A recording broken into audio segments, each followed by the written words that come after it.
Hey, boys and girls, it's Miss Lamb here, and I'm finishing the book It's Not the End of the World by Judy Blume.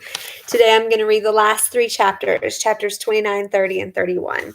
So let's get started. Chapter 29.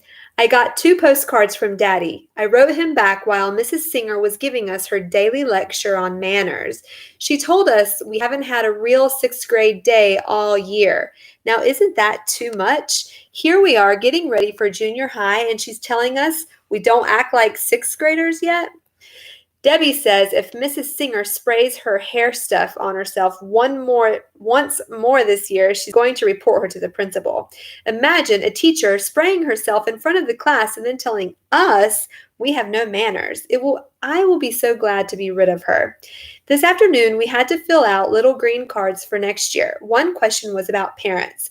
You had to check a box telling if they were deceased or divorced. I checked divorced. I might as well get used to admitting it. Tonight, I found out my mother is going to sell our house. How can she do such a thing? She says she has to put our house up for sale. It has something to do with the divorce. I can't believe it. I asked Mom, what about us? Where will we go? I haven't made up my mind yet, Mom said, but I'm thinking about Florida. We might as well move someplace warm as long as we're going to have to move. Florida? That's about 1,000,000 miles away, I said. I'll never see Debbie again, or Val. And what about Daddy? Oh, you could see him during school vacations. It would be fun, but nothing's definite yet, so don't start worrying. I'm not worrying. I just want to know what's going on. Right now, the only thing I can tell you for sure is that we're selling the house. Daddy won't let us move to Florida, I said. It's too far away. It's not that far, Mom said. You'd be able to write and phone. That's not the same as seeing him. Karen, I don't want to argue about this, Mom said.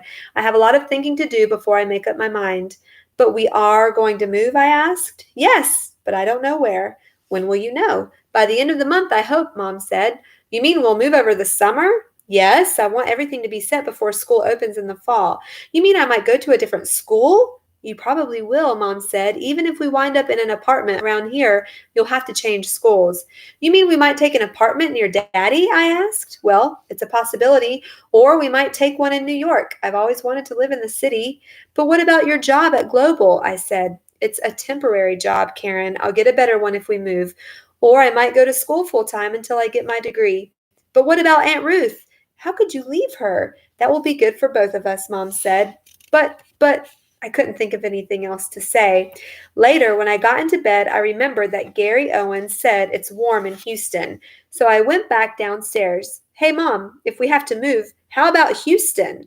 Houston? She said like I was crazy or something. Why would we want to move there? That's in Texas. I know it, I said. Somebody from my class moved there. It never gets cold.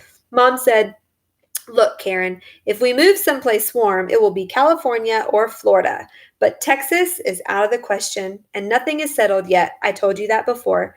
I hope my mother knows what she is doing this time. Suppose we move to Florida, and then she decides she doesn't like it. Do we move back to New Jersey, or do we try California, or what? I have always lived right here on Woods End Road. I love our house. I don't want to move anywhere. Chapter 30. I got my divorce book. Debbie is very interested in divorce. Now that I have my book, it will be easy to teach her all about it. Even though Debbie says her mother and father are not going to get divorced, it can't hurt her to know the facts. This way, she will be prepared for anything. I talked to Val this afternoon. She says maybe my mother will meet a man when we move. I guess it could happen. Suppose she gets married and her new husband doesn't like kids. Suppose he's mean or very old. There are too many things for me to think about. If I do move away, Val promises to keep an eye on my father and let me know if anything important comes up. I think the idea of my leaving has her feeling pretty sad. She's not looking forward to summer at all.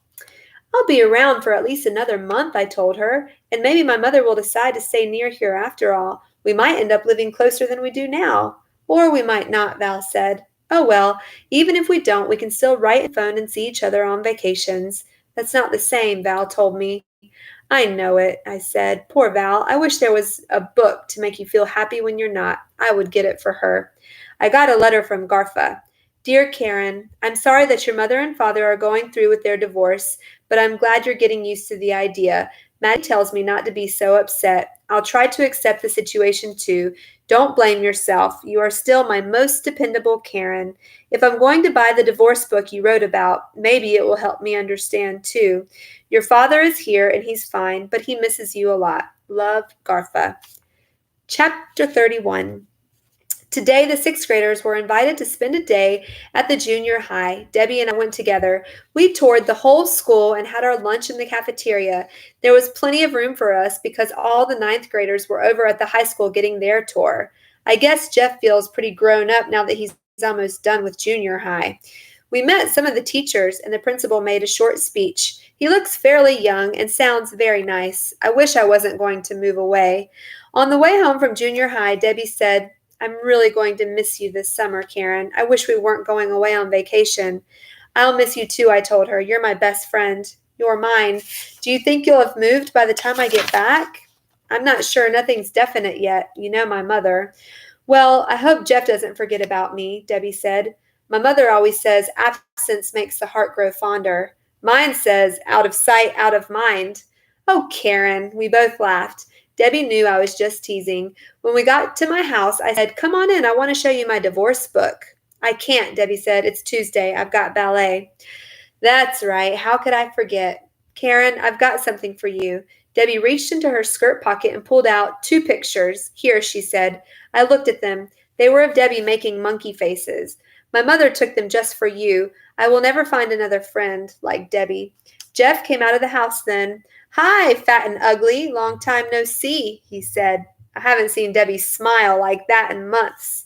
We had Kentucky Fried Chicken for supper. We ate it right out of the box because Mom is taking us to the movies and we don't want to be late. While we were eating, Amy said, Hey, Karen, why did the man put the Band-Aids in his refrigerator? She didn't wait for me to answer. She went right on. Because it has cold cuts. Get it? Cold cuts? I get it, I said. Then I laughed. Imagine Amy telling riddles again. I had a B-plus day today. And that's the end. I hope you like that book. And I will see you starting tomorrow with a new chapter book that I'm really excited to read. Have a great day. See you later.